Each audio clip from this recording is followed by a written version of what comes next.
बात जब इन्वेस्टमेंट्स की आती है तो आपने एसेट एलोकेशन के बारे में ज़रूर सुना होगा कि आपको अपना कुछ पैसा गोल्ड में रखना चाहिए, कुछ इक्विटीज़ में डालना चाहिए, कुछ डेट में डाल देना चाहिए।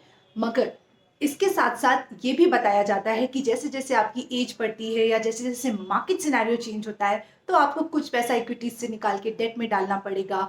गोल्ड में कब बाइंग करनी है, कब सेलिंग करनी है, इन सबको ट्रैक करना एक मुश्किल काम है। मगर एसेट एलोकेशन तो इम्पॉर्टेंट है।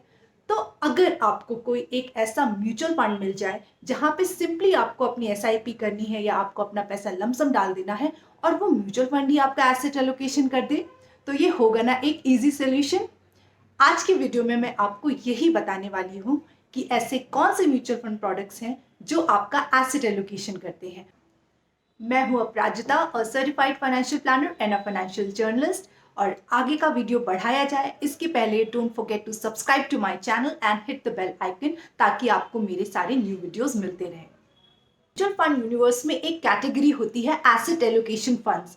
एसेट एलोकेशन फंड्स वो होते हैं जो आपका पैसा डिफरेंट एसेट्स में डाइवर्सिफाई कर देते हैं, यानी कि आपका वो इन्वेस्टमेंट कुछ गोल्ड में करेंगे, कुछ इक्विटीज में करेंगे, कुछ डेट में करेंगे। तो इस तरह से डाइवर्सिफिकेशन करते हैं। अब क्योंकि यहाँ पे फंड मैनेजर का रोल बहुत इंपॉर्टेंट है, क्योंकि fund manager will decide exactly in which assets to invest, in what proportion to invest and when to invest, when to sell. तो इस वजह से मल्टी एसेट एलोकेशन फंड्स जो होते हैं उनका एक्सपेंस रेशियो थोड़ा ज्यादा होता है, ये एक्टिव फंड्स होते हैं। मगर आईसीआईसीआई प्रूडेंशियल एएमसी ने एक passive asset allocation fund launch किया है जिसका नाम है ICICI prudential passive multi asset fund of funds.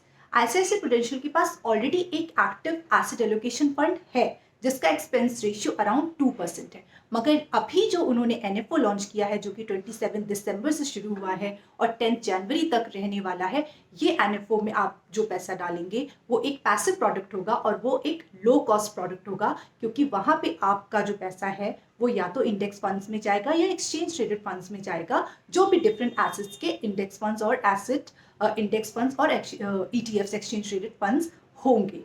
तो ये एक बहुत अच्छी बात है आईसीआईसीआई प्रूडेंशियल एएमसी के पैसिव प्रोडक्ट की। तो ये जो passive multi asset fund of funds है, ये आपका पैसा 4 एसेट्स में, 4 कैटेगरीज में आपका पैसा जाएगा और आप अपनी स्क्रीन पर देख सकते हैं। So domestic equity ETFs and index funds 25% to 65% के प्रोपोर्शन में इन्वेस्टमेंट होगा। Debt ETFs and index funds again 25% to 65% के प्रोपोर्शन में। Then you have gold ETFs and also global equity ETFs and index funds. तो market scenario को देखते हुए ICICI Prudential AMC का जो इस फंड का फंड मैनेजर होगा, मार्केट सिनेरियो को देखते हुए इन 4 एसेट्स के अराउंड अपने आपके पैसे को डाइवर्सिफाई करेगा। और जैसा कि मैंने आपको पहले बताया कि एनएफओ ऑलरेडी शुरू हो चुका है, 27 दिसंबर से शुरू हुआ है और आप इस एनएफओ में 10 जनवरी तक पैसा लगा सकते हैं and minimum investment amount is 1000 rupees.